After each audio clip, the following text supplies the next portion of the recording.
Salut à tous, je vous retrouve dans cet épisode où on va tout simplement s'installer le serveur PostgreSQL dans notre environnement WSL.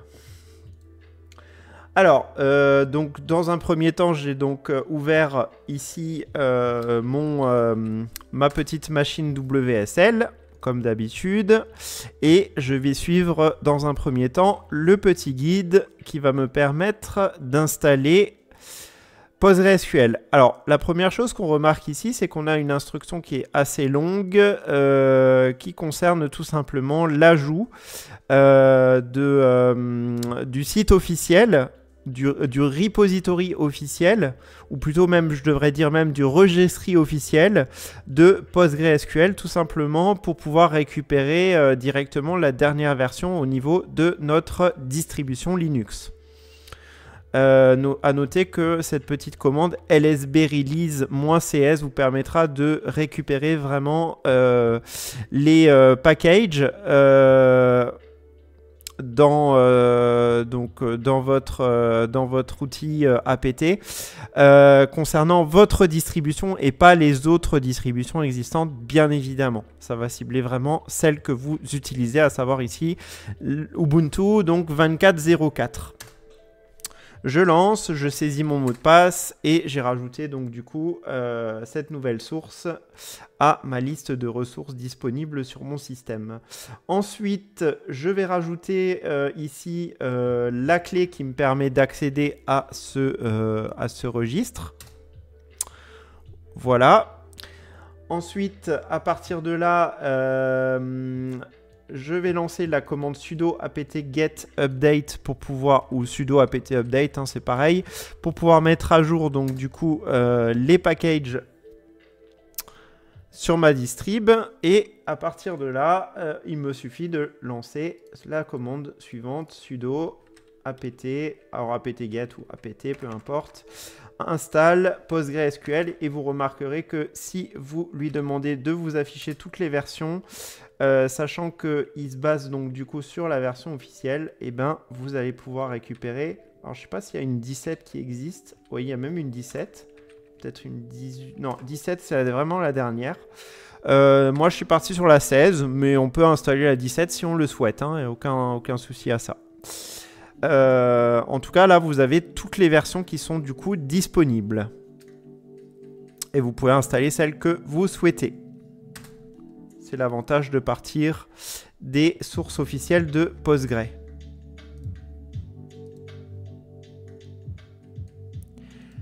Donc à partir de là, donc j'attends que l'installation se fasse. Voilà. Et la première chose qu'on va devoir faire après avoir installé Postgre, c'est se rendre dans ce fichier de configuration. Alors là, si jamais vous êtes dans une autre version que la mienne, hein, vous remplacerez le 16 par votre propre version.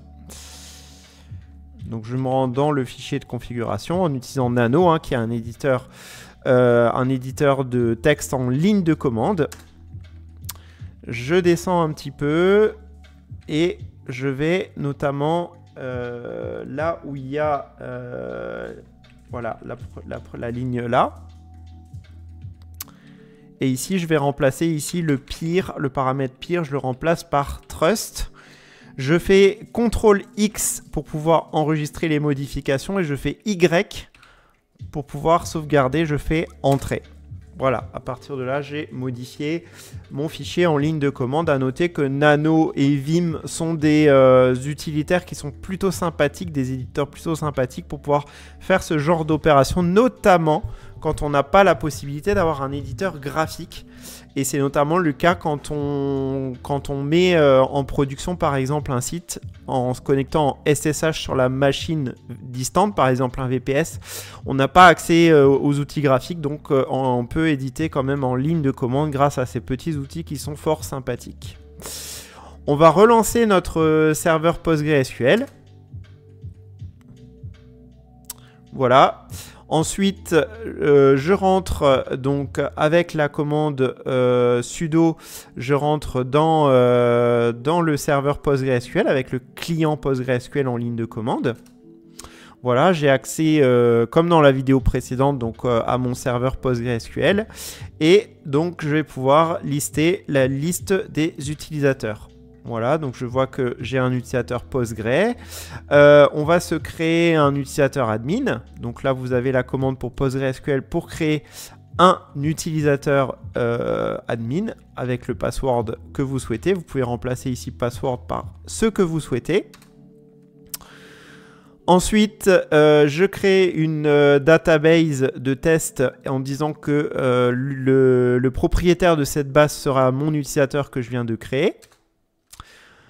Et je modifie les droits de admin pour le passer en super utilisateur. Après, ça, c'est pas une obligation, hein. Voilà. Ensuite, donc je sors de mon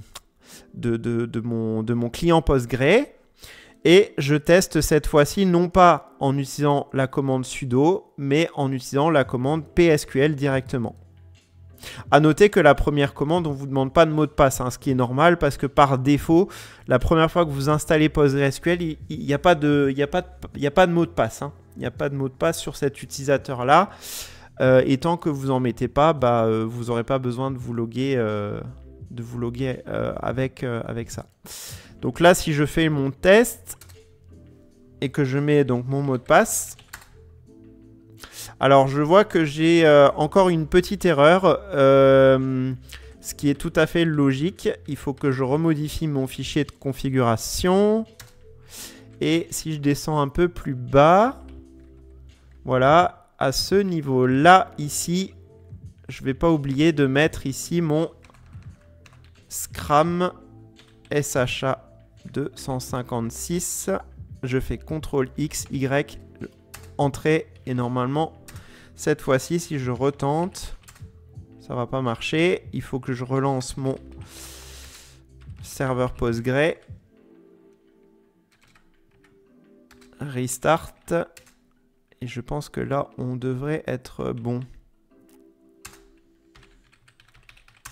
Voilà.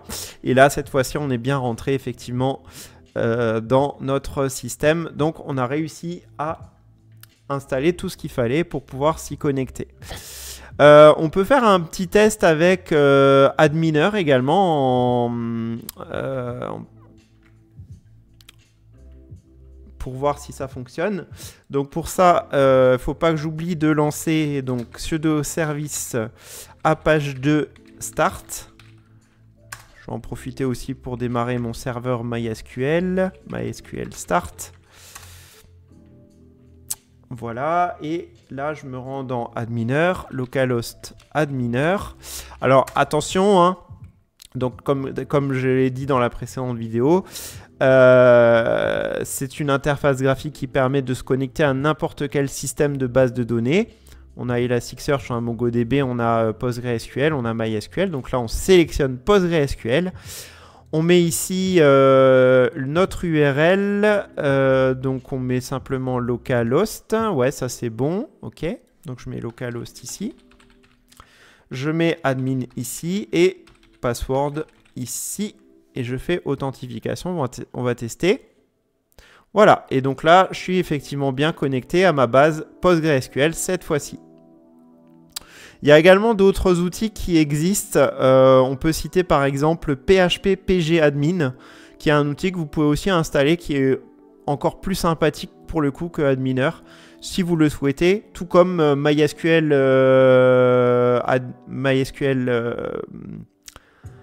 PHP MySQL pour MySQL. Voilà. Alors, ici, on va s'exécuter un petit script directement dans notre base de test. Donc là, on se rend dans la base de test. On va dans requête SQL et on exécute notre petit script qui va tout simplement créer une nouvelle table dans notre base de test et insérer des utilisateurs. Voilà. Donc ici, j'ai donc du coup à ce niveau-là ma structure de base, et là quand je vais dans le select, ici je vois la liste de mes utilisateurs.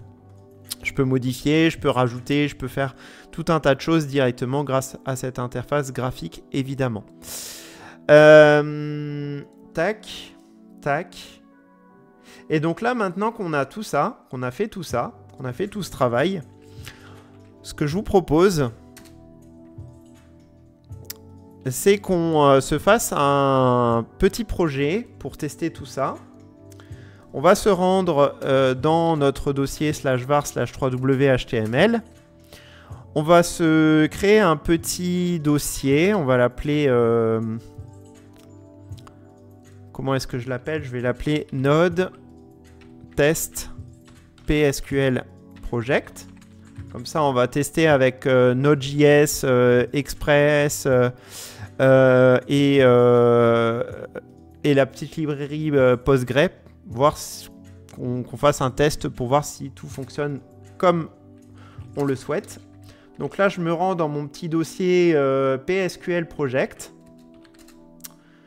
Je fais un petit npm init pour initialiser mon projet. Voilà.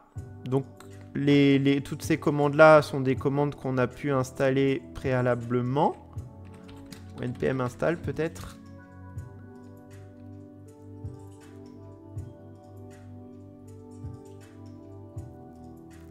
Ah. NVM, est-ce qu'on l'a toujours? Ouais, NVM.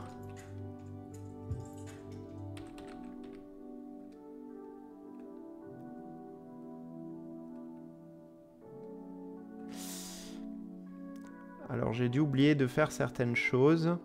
Ce qu'on va faire, c'est qu'on va s'installer... Donc NVM, ce qui était un utilitaire qu'on avait utilisé dans les précédentes vidéos, on va faire npm install -- latest.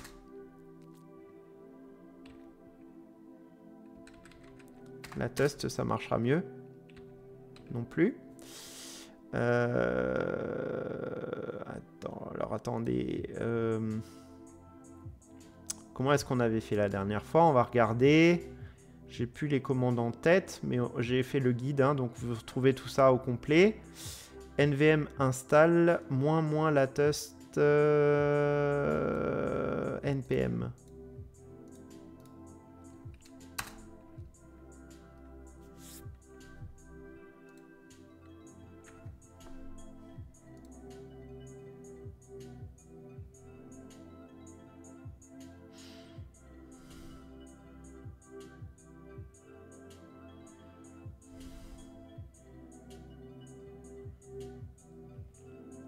Voilà, alors je fais le test npm -- version.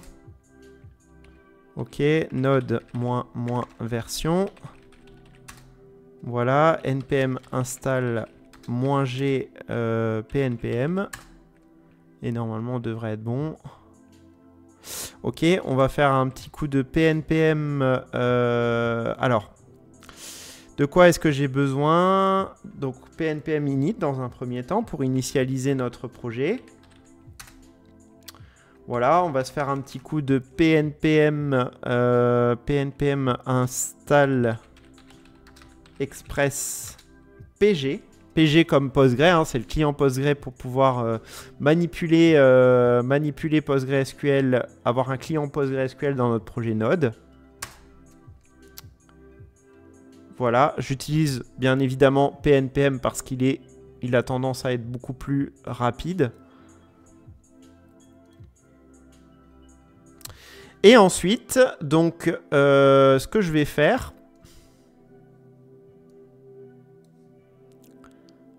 c'est que je vais d'abord ouvrir VS Code dans ce dossier-là.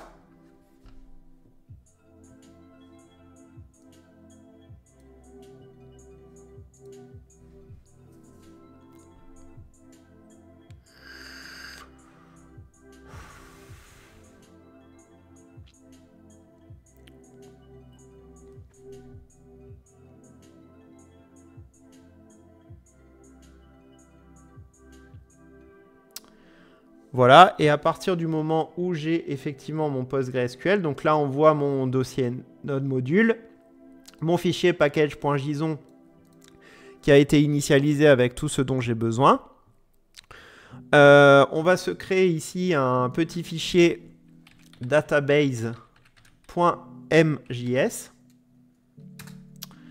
Voilà, on va se mettre à l'intérieur le code minimal qui nous permet de nous connecter à la base de données.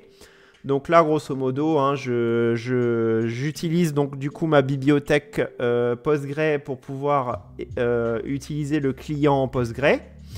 Je l'initialise avec des paramètres de connexion vers ma base de données. Donc le nom d'hôte, le port, le user, le password et le nom de la base de données. Je fais ici une petite fonction dans Node qui me permet d'aller interroger ma base de données et d'aller par exemple faire une petite requête SQL qui me permet d'aller interroger mes utilisateurs. Et je retourne donc ici mes enregistrements à ce niveau-là. Donc là, je n'ai pas utilisé ni Sequalize, ni Prisma, ni ce genre de choses. Je le fais vraiment de façon basique déjà pour tester. Et après, bon, bah, j'ai plus qu'à me créer mon petit fichier index.js,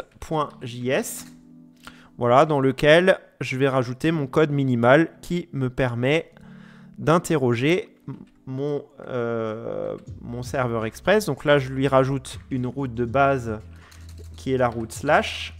Là, donc, j'ouvre ma connexion sur le port 3000. Et ensuite, je vais faire donc ma petite requête, ma petite route avec ma petite requête qui va appeler donc du coup ma fonction ici pour interroger ma base de données, récupérer les utilisateurs et les renvoyer sous forme de JSON.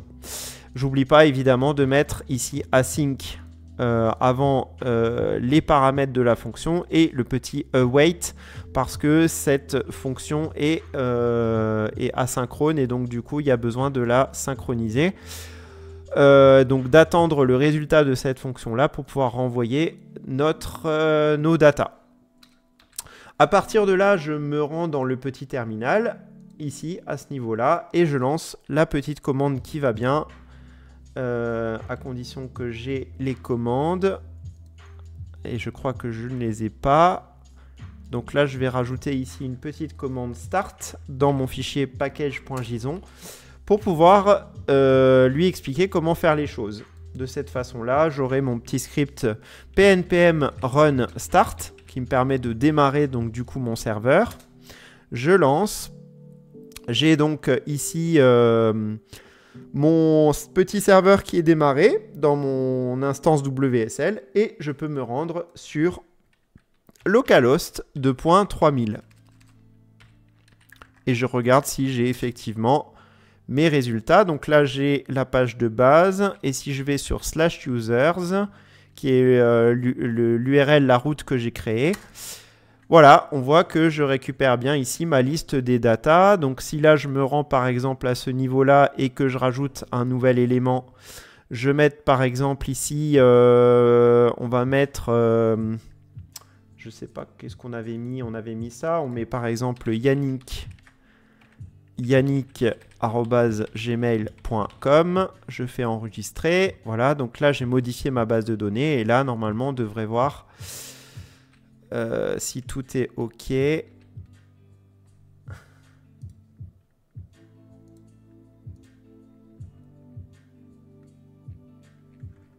Alors, il faut peut-être que je redémarre mon serveur. Voilà, et là on voit effectivement voilà, la mise à jour qui a bien été faite. À savoir que si j'avais installé par exemple NodeMon, j'aurais pas eu ce problème qui a fait planter mon serveur. Et mon serveur aurait été rechargé automatiquement. Voilà, et c'est tout pour cette petite vidéo. J'espère qu'elle vous aura plu. N'hésitez pas à lâcher un like, n'hésitez pas à vous abonner et n'hésitez pas à laisser un petit commentaire si vous souhaitez me faire un petit merci ou que je vous apporte des précisions supplémentaires. Donc arrivé à ce stade, nous avons fait donc les 9 premières vidéos de cette série de tutos. Je suis content d'arriver déjà à ce point-là parce que ça signifie qu'avec les 9 premières vidéos, vous êtes capable maintenant d'avoir l'installation de WSL, Git et GitHub, VS Code. On a vu quoi? On a vu Node.js, on a vu PHP, on a vu Apache 2, on a vu MySQL et on a vu PostgreSQL. J'ai dû peut-être oublier quelque chose. Voilà, en tout cas, vous avez tous les outils de base qu'il vous faut pour pouvoir avancer tranquillement en local dans votre environnement Windows pour pouvoir coder et développer des projets web. Dans les prochaines vidéos, on verra tout ce qui est optimisation WSL, comment démarrer automatiquement les services au démarrage. Et puis je vous donne rendez-vous dans la prochaine vidéo. Ciao!